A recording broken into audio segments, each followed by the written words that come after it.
Incredible archaeological find brings Bible to life was the heading of the lead news story on Israel National News on December 2nd.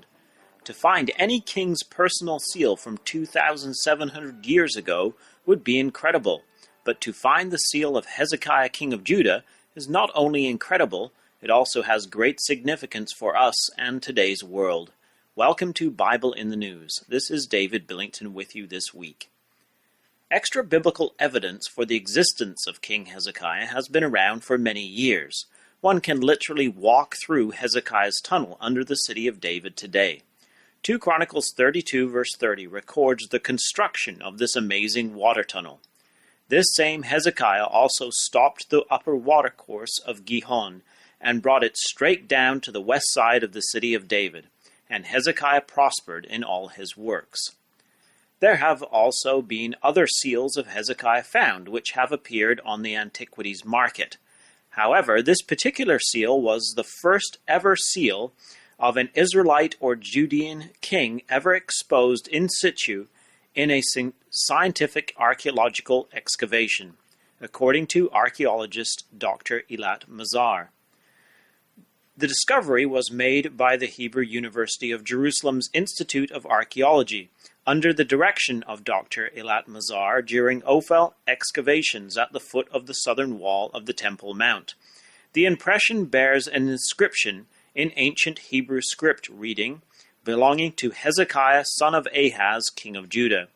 You can read more about the archaeological details of this discovery on archaeologist Lane Rittmeyer's website, Rittmeyer Archaeological Design, www.rittmeyer.com. This archaeological find gives us a personal connection to righteous King Hezekiah. 2 Chronicles 30 verse 1 records how Hezekiah sent out letters, which were personal invitations for the tribes of Israel to come and worship in Jerusalem. And Hezekiah sent to all Israel and Judah, and wrote letters also to Ephraim and Manasseh, that they should come to the house of the Lord at Jerusalem, to keep the Passover unto the Lord God of Israel.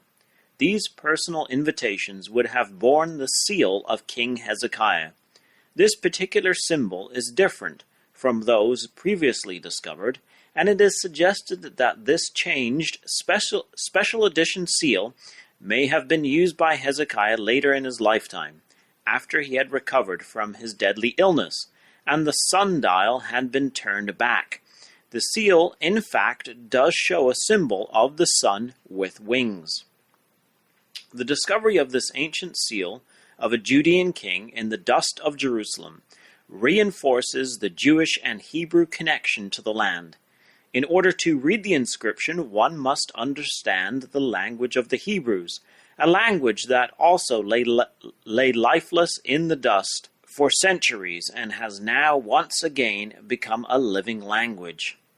Had the nations and peoples that occupied the land during the Jewish dispersion made the discovery, they would have been unable to read the writing, nor make known the interpretation. The discovery and its meaning belong to the Jewish Hebrew people. The land of Judah at the time of Hezekiah was under great threat from the Assyrians in the north. Isaiah 36 verse 1 tells us that Sennacherib, king of Assyria, came up against all the defense cities of Judah and took them. Under this great threat from the north, there existed two parties in Israel. One followed Hezekiah, who trusted in Yahweh, the God of Israel. This group could be called the Strengthened of Yah party, the meaning of Hezekiah's name. The other group in Judah at the time were those who turned to Egypt for help and deliverance from the Assyrians. These are mentioned in Isaiah 31. Woe to them that go down to Egypt for help, and stay on horses, and trust in chariots, because they are many, and in horsemen, because they are very strong. But they look not unto the Holy One of Israel, neither seek the Lord. This party, who trusted in the arm of flesh, was led by Shebna, the treasurer who was over the house. He is condemned in Isaiah 22, verses 15 to 25. Behold, the Lord will carry thee away with a mighty captivity, and will surely cover thee. He will surely violently turn and toss thee like a ball into a large country. There shalt thou die, and there the chariots of thy glory shall be the shame of thy Lord's house.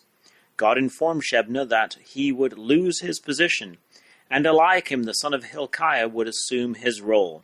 When we come to Isaiah 36 verse 22, this change has taken place, and Eliakim is over the household. Those that wanted to go to Egypt for help are also condemned in Isaiah 30 verses 1 to 3. Woe to the rebellious children, saith the Lord, that take counsel, but not of me, and that cover with a covering, but not of my spirit, that they may add sin to sin, that walk to go down into Egypt, and have not asked at my mouth, to strengthen themselves in the strength of Pharaoh, and to trust in the shadow of Egypt.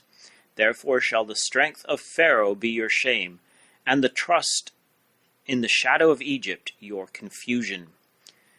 Yet there was in Judah the Hezekiah party that trusted in the God of Israel.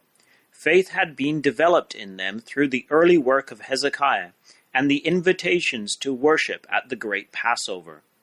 The situation in Israel is similar today. There are those who trust in the King of the South, in the United States, for deliverance.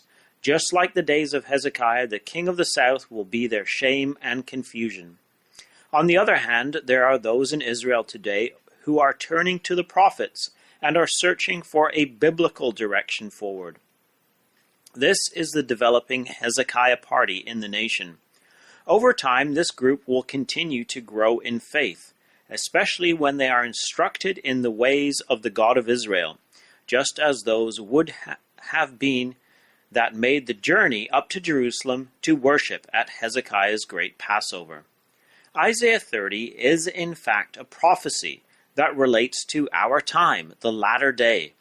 In verse 8, some literal translations and some Bible margins indicate the correct sense of the Hebrew text, that this is a prophecy for the latter day. Isaiah 30 tells us that the Jewish people will dwell in Zion at Jerusalem. God will hear their cry. There will be times of adversity and affliction, yet God will send teachers to them who will show them the way to walk in, the way of truth. For the people shall dwell in Zion at Jerusalem. Thou shalt weep no more. He will be very gracious unto thee at the voice of thy cry. When he shall hear it, he will answer thee. And though the Lord give you the bread of adversity and the water of affliction, yet shall not thy teachers be removed into a corner any more, but thine eyes shall see thy teachers, and thine ears shall hear a word behind thee saying, This is the way, walk ye in it, when ye turn to the right hand, and when ye turn to the left. Unfortunately, today in Israel, we witness the continuing times of adversity and affliction, continuing terrorism, and yet we see that all this is preparing the hearts of the people to be instructed in the way of truth. In the rest of the chapter, we read about the invasion and beating down of the latter-day Syrian. Those that are strengthened of Yahweh have a song and go up to the mountain of Yahweh as they would in a nighttime festival. The holy feast that took place at night was the Passover. Isaiah 30 verse 29. Ye shall have a song as in the night, when a holy solemnity is kept, and gladness of heart, as when one goeth with a pipe, to come into the mountain of the Lord, to the mighty one of Israel. So we look forward to that day when invitations bearing the seal of the King of Israel will go out to all the tribes of Israel to come and worship in the holy mountain in Jerusalem. Join us again next week, God willing, as we witness the Bible coming to life in the news.